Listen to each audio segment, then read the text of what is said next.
സൂക്ഷിച്ച് ഞാൻ പിടിക്കാം.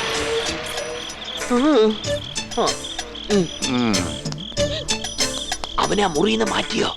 അല്ല, അയാൾ അങ്ങനെ അതിനകത്ത് വന്നു. രാധികയുടെ ഭർത്താവാണെന്നും പറഞ്ഞ് മണിയറ കയറി ഇരിക്കുകയായിരുന്നടാ.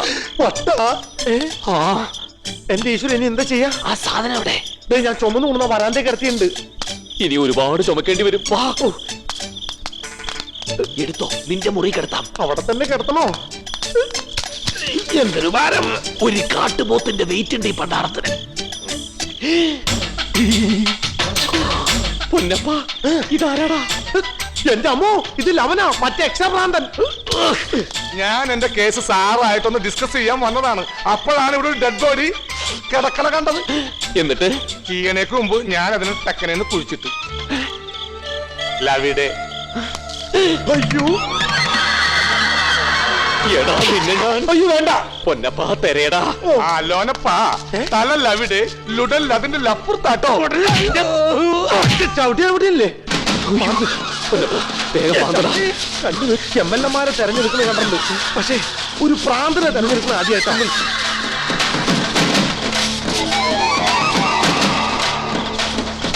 മനുഷ്യനുണ്ടെങ്കിൽ ഇയാളെ പൊക്കണ്ടോ?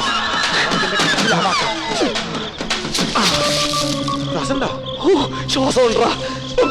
രാധികേ, രാധികേ.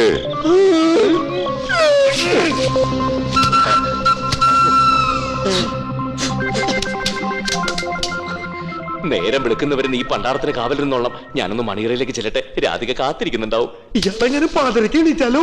എന്ത് പ്രശ്നം ഉണ്ടായാലും നീ മാനേജ് ചെയ്തോളാം. പക്ഷെ ഒച്ച മാത്രം പുറത്തു കേൾക്കരുത്. എന്റെ കഴുത്തി പിടിച്ചേക്കാലോ? കഴുത്തെ പിടിച്ചേക്കോ, ഒച്ച വെച്ചോ, ശബ്ദം പുറത്തു കേൾക്കില്ല.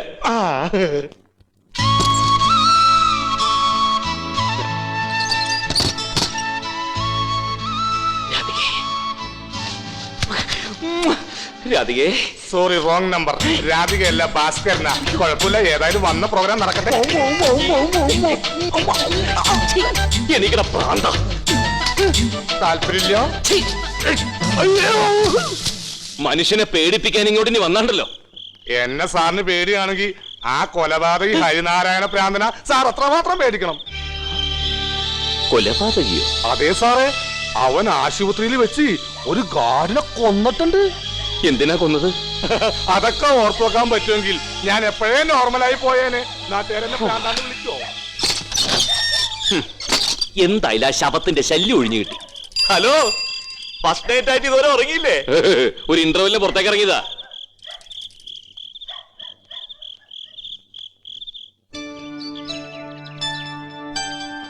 പൊന്നപ്പാ, ചേട്ടാ, അയാളെവിടെ? എന്റെ ചേട്ടാ, അയാൾ ഇന്നലെ മദ്യപിച്ച് എന്തോ പിച്ചും പേയും പറഞ്ഞാന്ന് തോന്നണേ. അയാൾക്ക് ഒരു കുഴപ്പമില്ല. ജയേട്ടൻ വെറുതെ പേടിച്ചതാ. Hello, good morning. Good morning. താൻ ഇതുവരെ റെഡിയായില്ലേ? ഒരു സംശയം ചോദിച്ചോട്ടെ? ഫൂലൻ ദേവിയുടെ ഭർത്താവാരാ? അതാർക്കറിയാൻ പാടില്ലാത്തത്? ഫൂലൻ പി ദേവ്. ഉമേദ് സിംഗ്. എന്താ ജയേഷ് ഇങ്ങനൊരു സംശയം വരാൻ? ഏയ്, ഒരു സംശയം കൂടി ഉണ്ട്. രാധികയുടെ ഭർത്താവാരാ? ഏയ്, ജയേഷിന് എന്തു പറ്റി? എന്തൊക്കെയാ ചോദിക്കുന്നത്? അതെ, എനിക്ക് നല്ല വിശപ്പുണ്ട്. എന്തെങ്കിലും കഴിക്കണം. സമയൊന്ന് വിളിച്ചിട്ട് വാ. അയാള് പറഞ്ഞിട്ടോ അതിന്റെ അർത്ഥം എന്താന്ന് മനസ്സിലായോ? ഇല്ല. പോയി കുളിച്ചിട്ട് വരാൻ.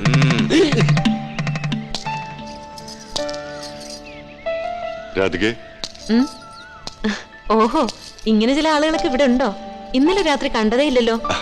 ഐ ആം സോറി, ഇന്നലെ രാത്രി ഞാനൊന്ന് ഉറങ്ങിപ്പോയി. എന്തോർക്കാതെ? അത്രയും വലിയ ബഹളം കേട്ടിട്ട് എണീറ്റില്ലേ? ബഹളോ? എന്ത് ബഹളം? അപ്പൊ ഒന്നും അറിഞ്ഞില്ലേ? ചേച്ചി രാത്രി ഹോസ്പിറ്റലിലൊക്കെ കൊണ്ടുപോയി. രാധികേച്ചി രാത്രി മണിയറെ കയറിയപ്പോ കട്ടിലിനടിയിൽ ആരുടെ കാല് കണ്ടത്രേ. കാലോ? ആരുടെ കാല്? വെറുതെ തോന്നിയതാവും. ആര് വന്ന് കിടക്കാൻ ആ കട്ടിലിനടിയില്? തോന്നിയതാണോന്നറിയില്ല. രണ്ട് കാലുകൾ കണ്ടത് ഇപ്പോഴും നല്ല ഓർമ്മയുണ്ട്. അങ്കത്തഴമ്പുള്ള പാദങ്ങളും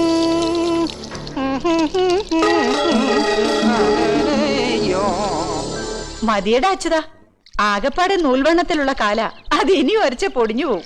ചാച്ചിക്ക് അറിയാഞ്ഞിട്ടാ. നമ്മൾ എന്തു പാവം ചെയ്താലും കാല് കഴിയാ അതോടെ തീർന്നു. ഒരാളിന്റെ വൃത്തി അയാളുടെ കാലിൽ നിന്നറിയാം. പല പ്രേമങ്ങളും തുടങ്ങുന്നത് തന്നെ കാലിൽ നിന്നല്ലേ? ശകുന്തലയുടെ കാലിലല്ലേ ഗർഭമുന കൊണ്ടത്? അയ്യോ, ഗർഭമുന അല്ലടാ, ദർഭമുന. അതെന്തൊരു മോനായാലും കൊണ്ടത് കാലിൽ തന്നല്ലോ.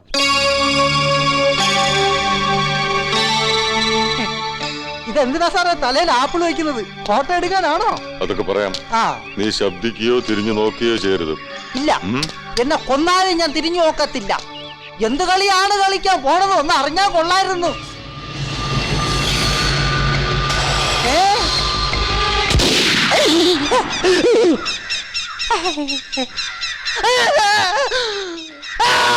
നിൽക്കണേ.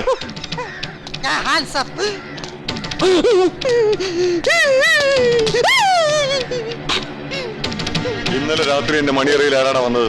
സത്യം പറഞ്ഞോണം. അയ്യോ, ഞാനല്ല, എനിക്കറിയില്ല. നീ അറിയാൻ നിന്റെ കാലങ്ങനെ എന്റെ കട്ടിലടിയിൽ വന്നടാ. സത്യമായിട്ട് ഇന്നലെ ഞാൻ കിടന്നുറങ്ങുമ്പോ എന്റെ രണ്ട് കാലം എന്റെ കൂടെ തന്നെ ഉണ്ടായിരുന്നു. ഇത് കാല് മാറുന്ന കാലല്ല, കരിക്കാലിപ്പണി കാണിക്കായില്ല. നിന്റെ അല്ലെങ്കിൽ പിന്നെ ആരുടെ കാലാടാ രാധിക കട്ടിലടി കണ്ടതോ? ഇതെന്ത് ചോദ്യം? മണിയറെ കണ്ടിട്ടുണ്ടെങ്കിൽ അത് ജയകൃഷ്ണ സാറിന്റെ കാല് തന്നെ ആവും. അല്ലാതെ പിന്നെ ഇവിടെ അത് കാല് വരായ്യോ.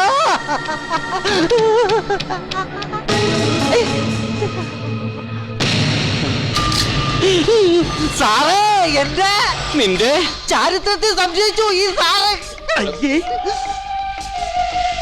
എന്താ ഹരി ഇതൊക്കെ? അയ്യോ സോറി. പിന്നെ ഞാനും എന്റെ ഭാര്യയും കട്ടിലിൽ കിടക്കുമ്പോ കട്ടിലിനടിയിൽ വന്ന് കിടക്കുന്നവനെ ഞാൻ വെറുതെ വിടറോ?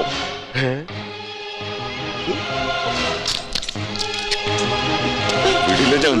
അതാരായാലും ഞാൻ വെറുതെ വിടില്ല. പൊന്നപ്പ കൈവെടിയല്ലേ. ഹരിനാരായണ, എന്താ ഇതൊക്കെ? വാ, നമുക്കൊന്ന് ആശുപത്രി പോയിട്ടാം. എന്തിന്?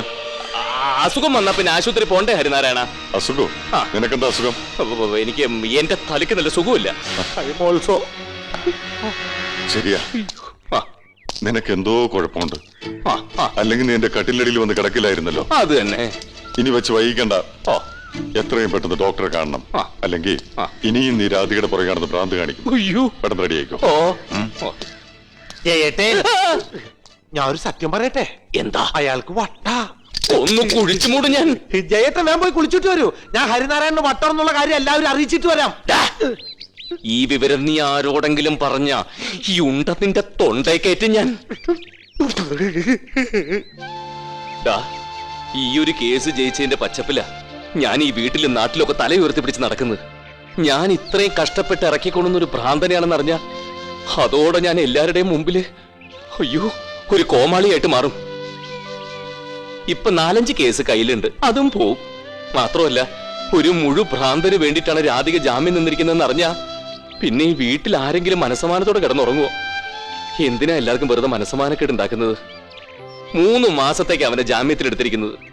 അതുവരെ അനുഭവിക്കാനുള്ളത് ഞാൻ ഒറ്റയ്ക്ക് അനുഭവിച്ചോളാം. ജയേട്ടൻ ഒറ്റയ്ക്കല്ല, ജയേട്ടന് തുണയായി ജയേട്ടന്റെ കൂടെ എപ്പോഴും ഈശ്വരൻ ഉണ്ടാവും. നീയും ഉണ്ടാവും കൂടെ. നീ വീട്ടിലൊക്കെ ഒന്ന് പോയി യാത്രയൊക്കെ പറഞ്ഞിട്ട് വാ. ഇനി പോകാൻ പറ്റുമോ ഇല്ലയോന്ന് ആർക്കറിയാം. ഒരു മറ്റേടത്തെ സോപ്പിലായി പോയി. എന്താ ഒരു ശബ്ദം കേട്ടെ?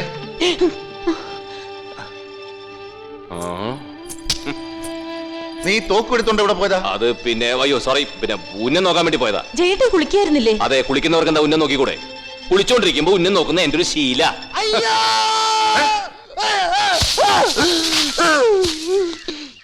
എന്താ അച്യുത? ഇത് കണ്ടോ സാറേ, ഇവിടെ ഒരു കുഴി. ഇന്നലെ രാത്രി വരെ ഇവിടെ ഒരു കുഴിയേ ഉണ്ടായിരുന്നില്ല. അത് പിന്നെ ആരെങ്കിലും വാഴ നടാൻ വേണ്ടി കുഴിച്ചായിരിക്കേ.